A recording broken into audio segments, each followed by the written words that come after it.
Salam damai sejahtera untuk kita sekalian dimanapun berada. Saya akan melanjutkan pembahasan pengenalan kita akan Yesus Kristus dari Injil Matius pasal 9, khususnya di ayat 9 sampai 13. Dari ayat-ayat yang dituliskan oleh Matius, kita mendapatkan pengenalan akan Yesus Kristus sebagai guru, sebagai rabi yang memilih, memanggil muridnya. Dan muridnya tidak dibatasi orang-orang yang memiliki latar belakang terhormat atau berharga menurut pandangan masyarakat waktu itu. Sebab orang Farisi maupun orang-orang yang ada di sekitar wilayah Israel, daerah Kanaan, daerah Palestina tersebut, sudah beranggapan bahwa pemungut cukai adalah orang-orang berdosa. Dan orang-orang berdosa disamakan dengan status sebagai pemungut cukai. Dan Tuhan Yesus memanggil Matius, seorang pemungut cukai, untuk menjadi muridnya. Sehingga orang lain terheran-heran bagaimana mungkin pemungut cukai atau orang berdosa menurut pandangan orang Farisi dan masyarakat waktu itu dapat dijadikan seorang murid. Bukankah Yesus seorang yang memiliki karisma, kepemimpinan, dan juga dapat dikenal karakternya bukan sebagai pemungut cukai, bukan sebagai orang berdosa. Tetapi bagaimana mungkin Yesus memanggil pemungut cukai untuk menjadikan mereka sebagai murid-muridnya? Ini keheranan yang sangat tidak lazim bagi orang Farisi. Dalam kondisi seperti itu, Yesus memberikan tanggapan bahwa bukan orang sehat yang memerlukan tabib, tetapi orang sakit. Ini pengetahuan yang biasa, yang umum, yang orang tahu bahwa memang tabib dibutuhkan bagi orang sakit. Ini sesuatu yang mudah sekali dicerna. Dan ini tidak mudah dimengerti oleh orang Farisi, bahwa guru yang menjadikan orang berdosa itu sebagai muridnya adalah tabib yang menyembuhkan orang berdosa. Apa yang sakit dari pemungut cukai dan orang berdosa itu? Tentu bukan hanya tubuh, tetapi yang paling esensial adalah hatinya, hubungannya dengan Tuhan. Dan Yesus menjadikan orang berdosa muridnya, orang yang disingkirkan, diabaikan, ditolak atau ditinggalkan sebagai murid, justru diambil, dijadikan muridnya. Ini adalah suatu tindakan yang tidak lazim, tetapi sekaligus untuk mengajar bahwa Yesus bukan seperti orang Farisi untuk menjadikan orang lain muridnya, tetapi sekaligus Yesus adalah tabib yang menyembuhkan orang-orang berdosa. Apa yang menjadi pembelajaran di sini? Mengenal Yesus Kristus menyembuhkan kehidupan orang-orang berdosa yang ditolak, tidak diterima, diasingkan oleh kebanyakan orang.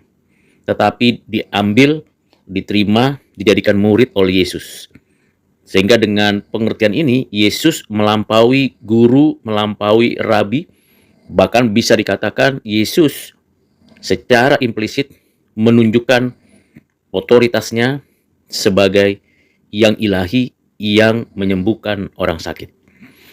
Itu sebabnya pernyataan Yesus yang berikutnya di ayat 13 menjadi kunci dari panggilan Yesus kepada orang berdosa, pemungut cukai, untuk jadi muridnya.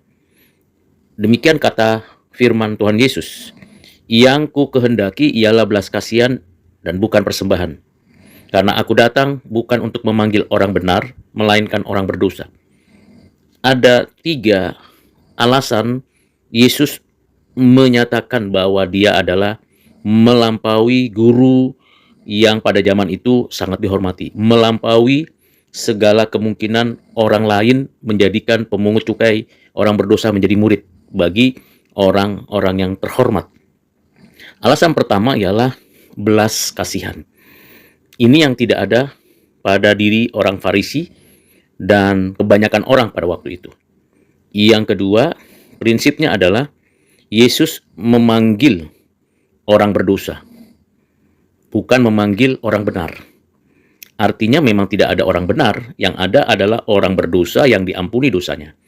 Orang yang tidak benar dibenarkan hidupnya.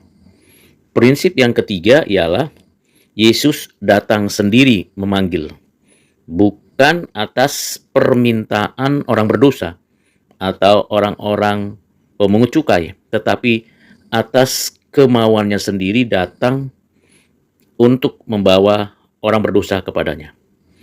Dengan tiga prinsip ini kita makin sadar mengenal Yesus Kristus bukan seperti nabi-nabi atau rabi-rabi atau guru-guru pada masa itu, bukan seperti pemimpin-pemimpin yang mencari aman dan kenyamanan dalam menjadikan orang lain itu menjadi muridnya, tetapi punya satu karakter ilahi yang saleh, yang memiliki otoritas yang tidak akan ada yang menyamakan dirinya, yaitu belas kasihan, menjadikan orang berdosa muridnya, dan memanggil dengan kemauannya sendiri. Dengan pengenalan akan Yesus Kristus seperti ini, maka kita makin hormat, makin memuja Tuhan, karena tidak ada yang lain seperti itu kecuali Yesus. Dalam keadaannya sebagai manusia, dan dalam keadaannya yang ilahi. Pribadi yang sungguh-sungguh menunjukkan keilahiannya dan kemanusiaannya yang sempurna. Disinilah kita semakin mengenal Yesus Kristus yang kita puja, puji, sembah, agungkan untuk selama-lamanya.